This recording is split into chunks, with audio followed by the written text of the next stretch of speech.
Hey everyone, Finn here.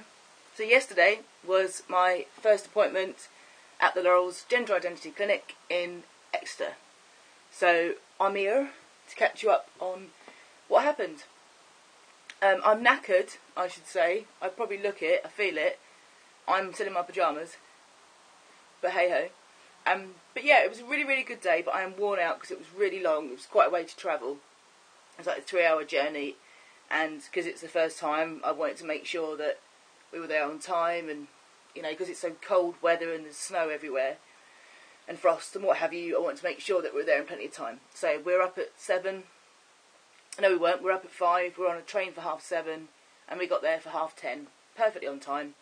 And we had to stop for a little bit of breakfast. And it's really emotional just getting there, because I think I mentioned this in one of my previous vlogs, that I used to live in Exeter. So that in itself was a bit of a mind kind of, really, because, you know, I was quite poorly when I last lived there. It was one of my kind of peak drinking and using times.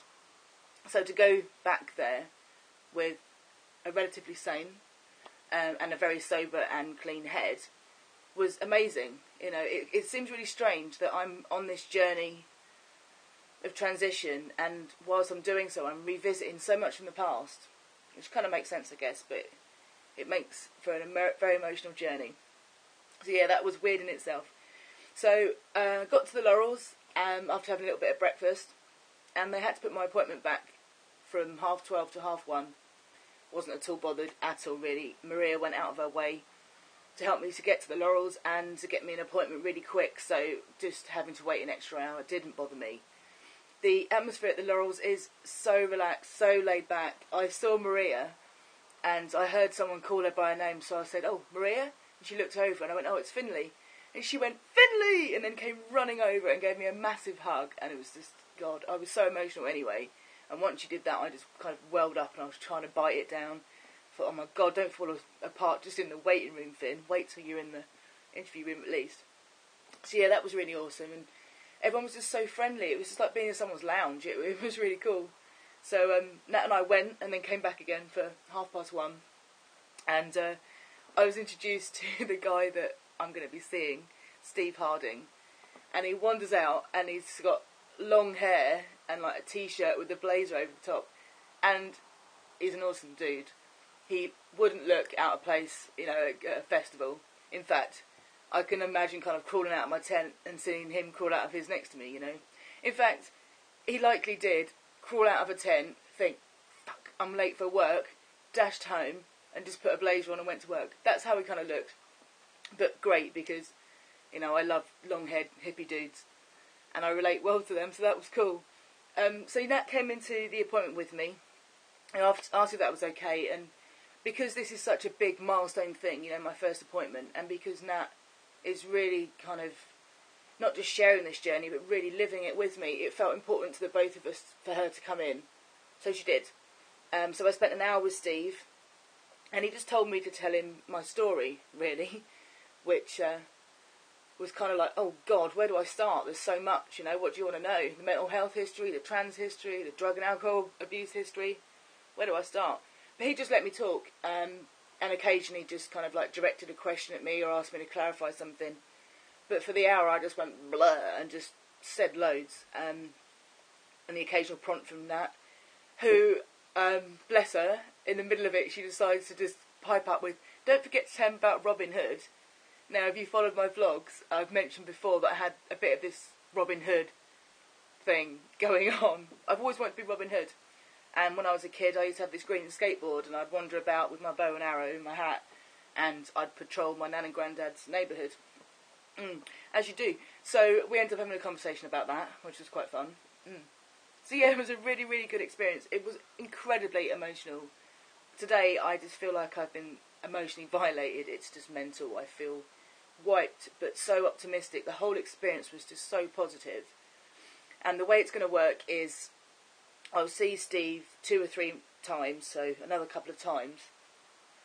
And then I'll see the doctor, who makes the official diagnosis and will then give me the go-ahead for treatment, hormones, surgery, etc. Doctor's appointments are currently about a 12-week wait, So he's going to make me an appointment to see the doctor now, which means I should see the doctor end of Feb, early March. And then in the meantime, me and Steve will just meet up once a month and kind of just get to know each other and just talk about everything, really. So I'm seeing him again on the 16th of January, and then I'll know more then as to when I am going to see the doctor. So yeah, for all intents and purposes, it looks like I should be able to start T about March, which is amazing, absolutely amazing. I'm so emotional. I'm not going to start blubbing on YouTube. It's just such a relief, absolute relief. I mean, I know it's still a few months, but the fact is I know roughly when it's going to be, and there's little milestones getting me there. Seeing Steve again in January, you know that I deal so much better with the weight when I kind of have some kind of time frame and a structure to that weight.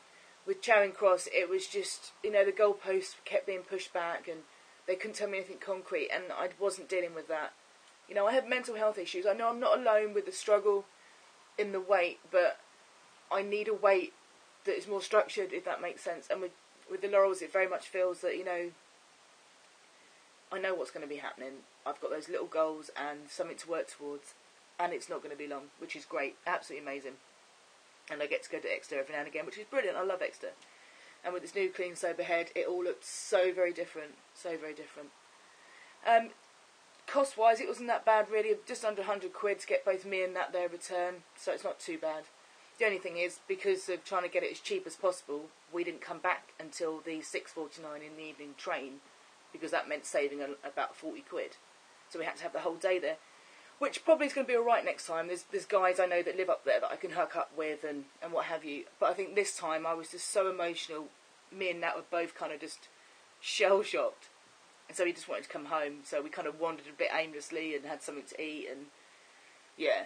But I think next time we'd be more relaxed. So I better enjoy the surroundings a bit more. But this time, by the time we got home just before 10. We made a cup of tea. We got into bed. And that was it. I don't remember anything until 9:30 this morning, like 10 hours sleep. I must have needed it. So yeah, today I feel really good, really optimistic, but totally and utterly emotionally violated. But overall, great experience. Highly rate the Laurels. And I look forward to getting back there in January. And I can smell tea. I can smell tea, guys. It's close. It's really close. And fantastic. Absolutely amazing. Best Christmas present ever. To go there, and thanks again to Chris and to Nikki for telling me about Exeter in the first place, and your continual encouragement to see if I could swap, you know. So thank you very much. Love it, and I hope to hook up with you there soon as well. Right, I'm going to leave it there. I was supposed to go to the gym and all sorts today. Do you know what? I'm getting under this, and I'm staying there.